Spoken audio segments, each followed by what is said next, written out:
So we're going to continue looking at our prompts. We're going to see what did we do well, what do we need to fix, and see if we can come up with some grades for some of these. The next one, another Christmas one. We really like Christmas in this class. A lot of us wrote about that. Christmas is the best holiday because it is a happy time. Everyone is happy. It is colorful. I remember a flashback when I got a hoverboard for Christmas. It was the best Christmas present. I used it all the time. I still have it, but I just need to charge it. We can watch Christmas movies. I like the movie Santa Claus. It was cute with little puppy, and the houses are so colorful. I think it is a time everyone is happy and it is full of joy. You can make cookies, spend time with family. That is the reason I love to celebrate Christmas, and remember is always September. Oh, sorry, is always spend time with your family, even if it is not a holiday. Okay. I like the way that they worded this very first part. Christmas is the best holiday. So even though the the prompt was what is your favorite holiday, they just said it's the best. Like if it was a competition, which is good. It shows that they don't just kind of like Christmas, that they really, really like Christmas. One thing I noticed that we saw kind of with some of the other uh, pieces of writing is that this person also has problems putting periods at the end of their sentences. Have to remember to put a period at the end of the sentence. Haley, put it away.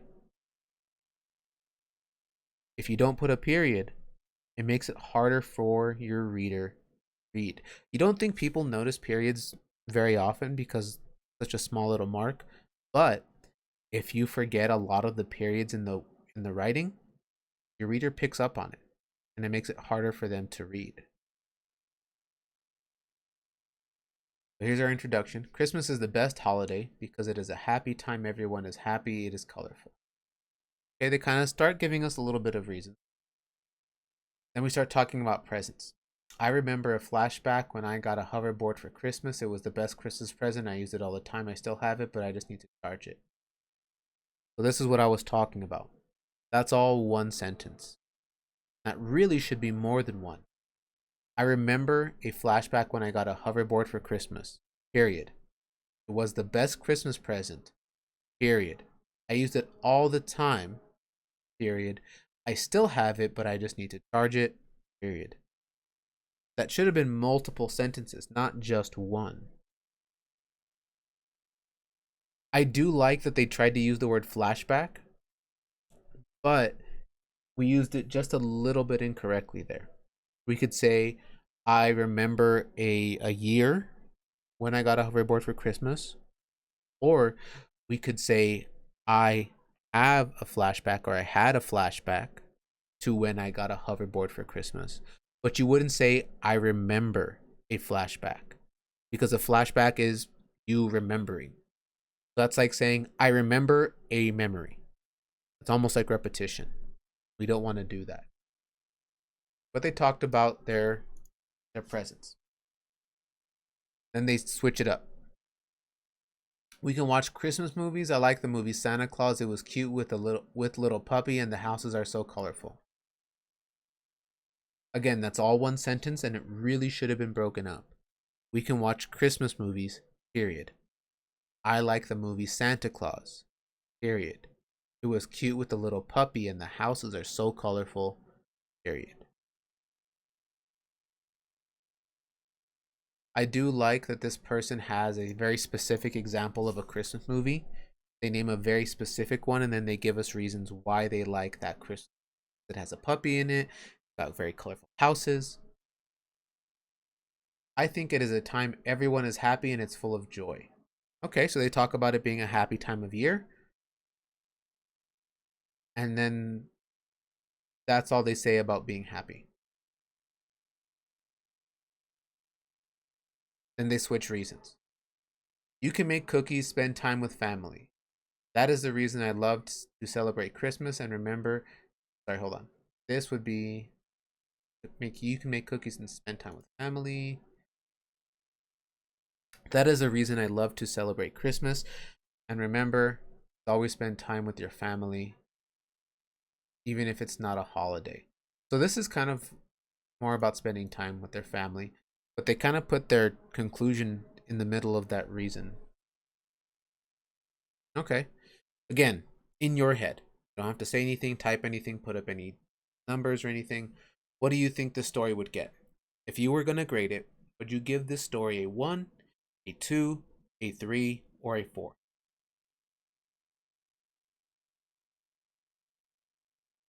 What do you think it would get?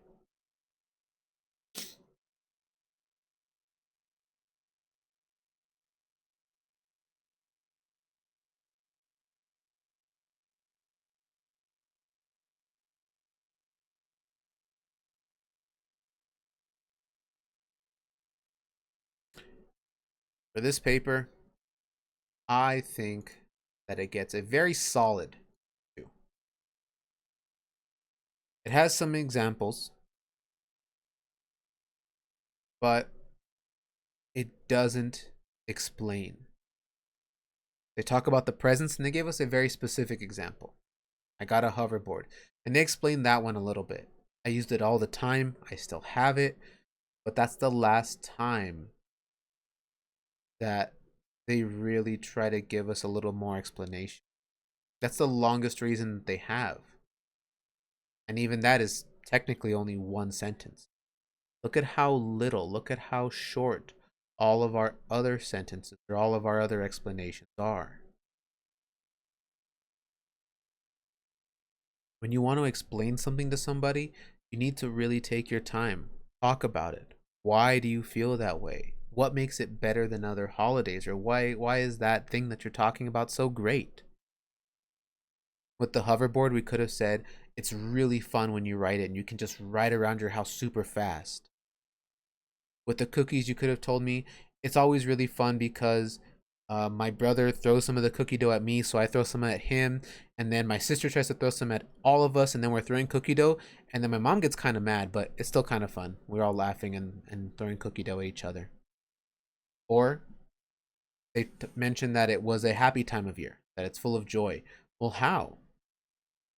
How do you know it's full of joy? What are you doing or what are you saying that shows me it's full of joy? Without that, it's not really explaining.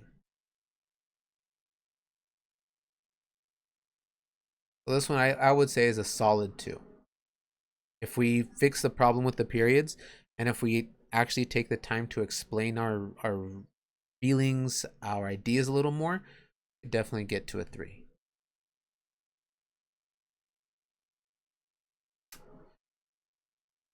Okay, next one. My favorite holiday is the burning of Zozobra because it is important to me because the songs, the dancing, the gloomies, and fire. The Zozobra is 50 feet tall. He is a big puppet. He has more names like Old Man Gloom. The Zozobra lives in a forest near Santa Fe.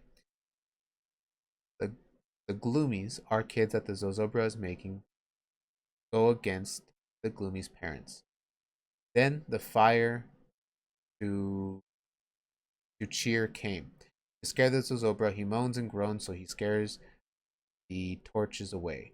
The fire dancer comes. She is special because she dances with 2 torches with fire on the torches and dances to a song that she dances to every year. She lights the Zozobra up in flames.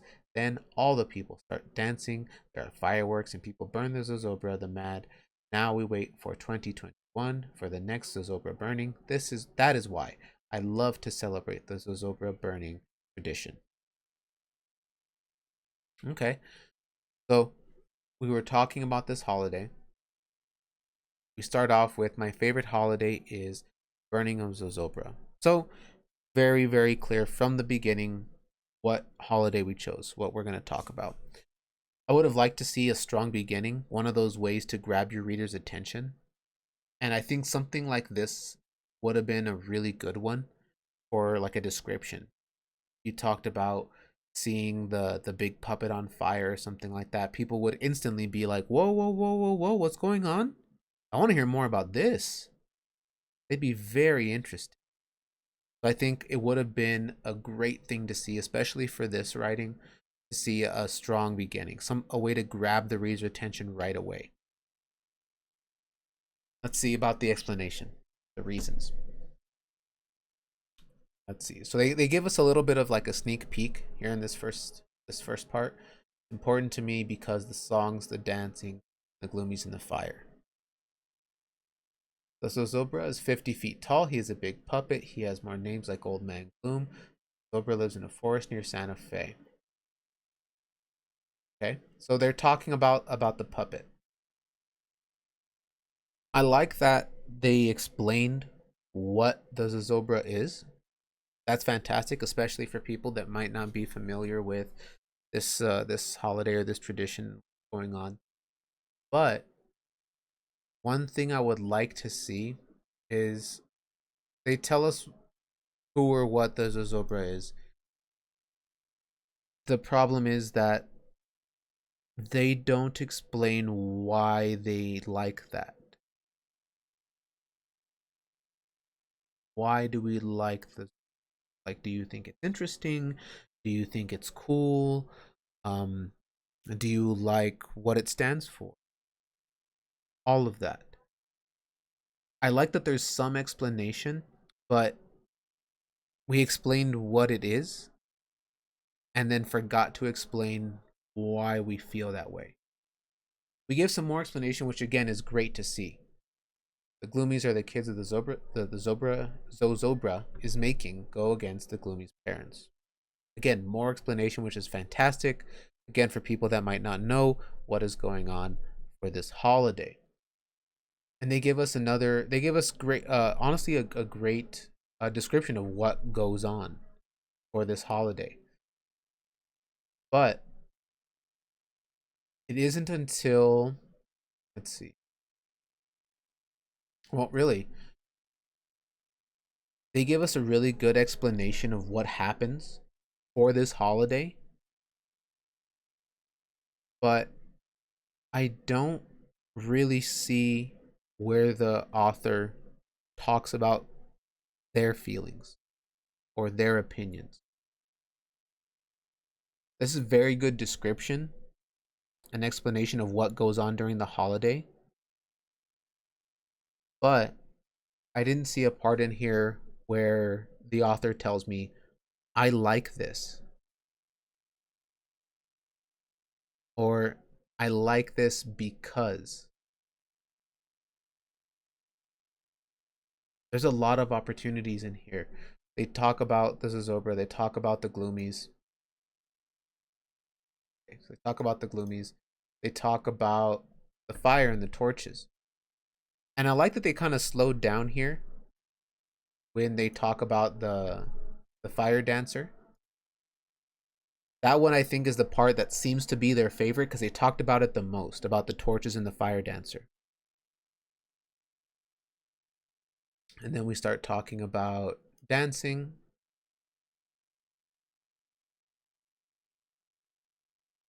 And honestly, this conclusion I think is probably one of the best conclusions I read on anyone's paper. Now we wait for the next year. That sounds like they're already excited, like, oh man, next year's gonna be great. The only thing I thought was missing from this was again the reader telling me that they like this. In the other pieces of writing, people were saying, oh, I love the cookies, or I love the decorations, or I love the presents, I love this, I love that. And this author, even though they give us a fantastic description of how they celebrate this, what they do, I didn't see anything about what they like or saying, I love this, or I think this is interesting, or it's exciting, or it's fun. That's what I'm missing from. And they had some opportunities in here. I think especially with this, with the fire dancer, that one they could have turned into something absolutely spectacular. They gave a really good description, very detailed, but they forgot to add why they feel that way. Why do you like this? Is it interesting? Is it fun? Is it exciting? Is it scary? Why do you enjoy it? The description is fantastic. I'm just missing explanation from it. That is something I would have loved to see in this. In your heads, go ahead and give this a grade. Do you think this would get a 1, 2, a 3, or a 4?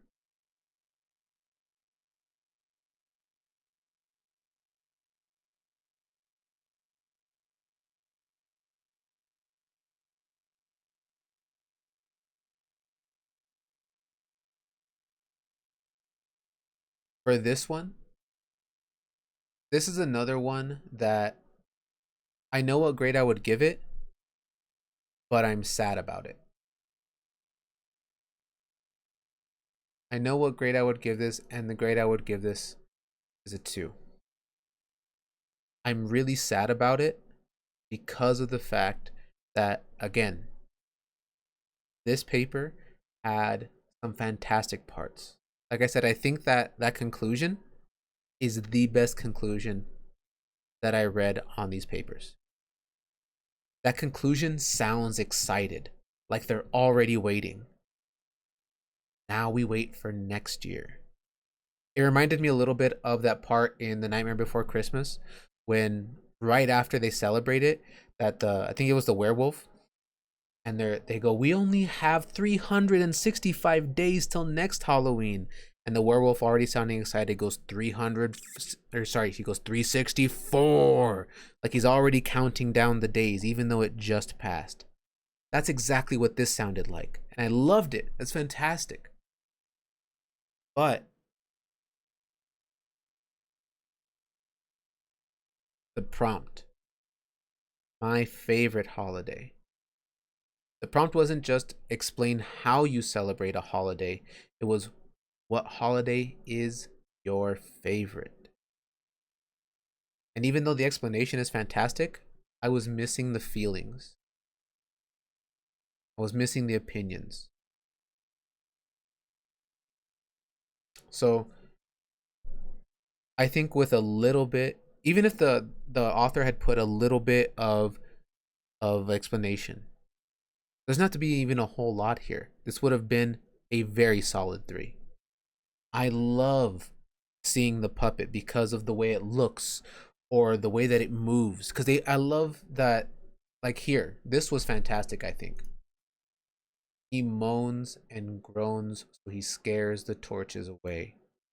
That sentence is incredible. But without telling me how they feel about it, it's like it's missing something.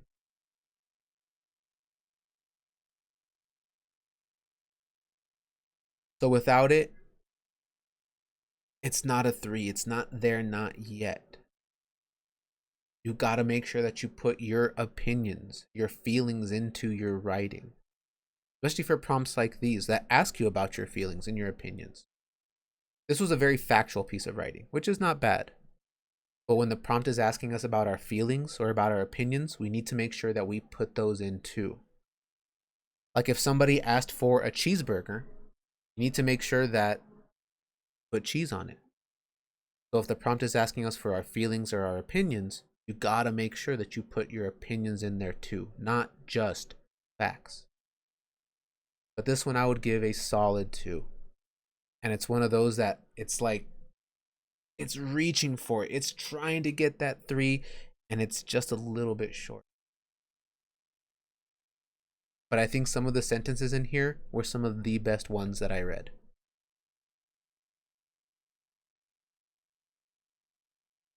Okay, I think we've got time for one more today.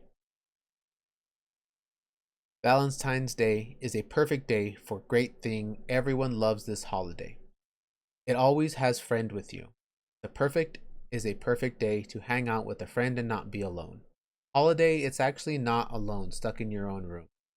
Every holiday actually is apparent about because on it mainly, on its, and everyone loves the holiday because you could actually not be alone and hang out of your friends. About to be stuck anywhere and you could just go to every song stores and that one do you know that every single people single person will actually not be alone and just stay with their friends and not be waiting for hours. And they actually hear some go and be a lot of group net. Not that much. Some people wish they in their computers, but stay inside your house to not get coronavirus. So stay inside your house, be very good, and you make sure that you don't have it. A place that won't have to got you don't want it to be there. This day I realize what is the perfect thing to make perfect. Everyone should know that it is perfect. It don't have to be one of your familiars and few members of your family. There are parents' family. What do you do on Valentine's Day? Because that may be all might be a cool thing. So me know if you actually do something cool. Decorations has the career center super cool and help decorate. Also, did you know you can actually and decorate with you would voice? Actually, have to be very sad for the whole entire day. Everything heart cut out. But you're not the ones that come from earlier. For once I escaped like a heart. Also, you don't have to be tired of waiting. Trust the Lord with all your heart and learn one your own on your own understanding your pudding they are raised attack on titans he will direct your path take life. Sorry, I was talking about poster that my mom has up next to the desk. One big thing I noticed in this piece of writing, there are very few periods. We've seen it in a couple of pieces of writing, but this one I think has the longest sentences out of all of the pieces of writing. The other thing I noticed about this piece of writing, and I don't know if you all noticed or agree with me when I say this, but our subject was Valentine's Day. Honestly, I didn't see a lot of talking about Valentine's Day. There was a lot of talking about other stuff, but I didn't see a lot, or I didn't read a lot that was actually talking about Valentine's Day or the reason why you like it. I think what should have been the very first sentence was great. Valentine's Day is a perfect day. So, not even that it's a favorite day or it's a good day, it's perfect. That's a very strong sentence. Again, I would have liked to see a strong beginning, something that's going to grab your reader's attention. But, see, the perfect is a perfect day to hang out with a friend and not be alone. Okay, so hanging out with friends. Holiday, it's actually not alone stuck in your room. Okay, so not being alone. And then it starts talking about everyone loves the holiday. So it's not talking about being with your friends. And then the next sentence does, because you could actually not be alone and be with your friends. And then it talks about being stuck, then stores. Then, oh, here we go. You know that oops. So people would not be alone. They can just stay with their friends, not be waiting for hours.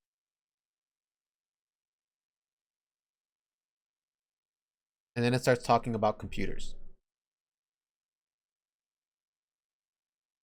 So we focused a little bit on one of the reasons, but look at those big gaps between it, where we just start talking about other things, about stores, about computers, about this or about that. When you're writing, and part of the reason why we take the time to plan it is so that we don't do that. You don't want to just start talking about things that aren't your focus or your main point. We talk about coronavirus, which, as far as I know, has never been a part of Valentine's Day. I've never heard that as one of the big things about Valentine's Day. If it doesn't matter for your topic, if it doesn't match with your topic, doesn't go to your topic, don't talk about it. When I showed you all my example, my favorite holiday I told you was Halloween.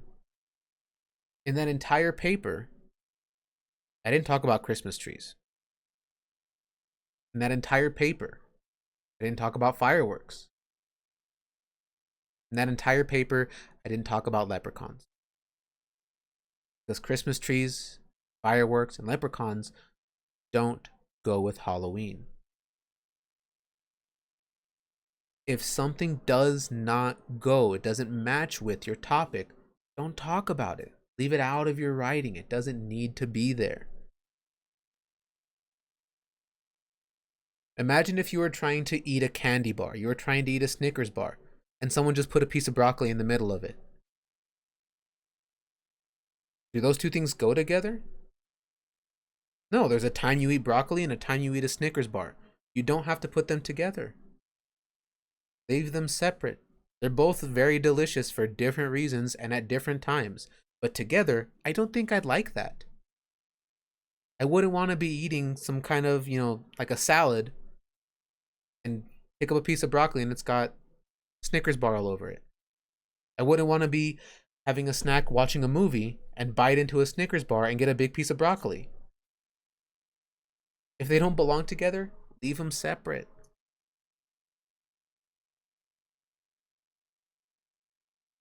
They talk about, let's say, our family. Talk about family for a bit. I say, what do you do on Valentine's Day? Do you do something cool? But if someone's reading your writing, can they actually talk to you? Are they going to get a chance to answer you? No, you don't want to ask your reader questions, because even if, let's say, Alexa's the one reading this and she's reading and the paper says, do you do something cool? Even if Alexa goes, yeah, I do cool stuff, the author, the person who wrote this, they're never going to get that answer. So don't worry about asking your readers questions. Talk about decorations. Decorations. You decorating with your voice, I don't know if you could actually do that, but you wrote that down. And then this part, I have no idea. This part confused me very badly. Actually, have to be very sad for the whole entire day. When I read that, I thought, then why is it your favorite? You make it sound awesome. You get to hang out with your friends, you're with your family, you decorate, but you better be sad all day. That doesn't sound like a very good day for me.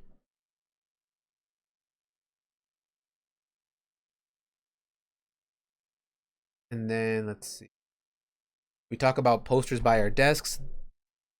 That's not part of Valentine's Day. This was another one that we forgot to put a conclusion on, put an ending on, so our reader knows that's it. That's the end of my paper. I have nothing more to say.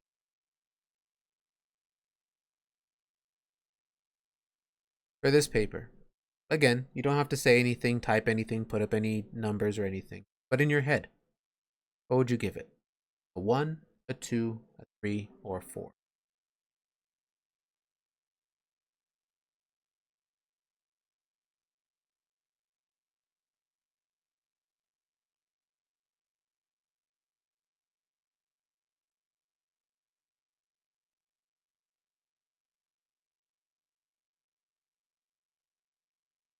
For this paper, there's really only one grade that I can give.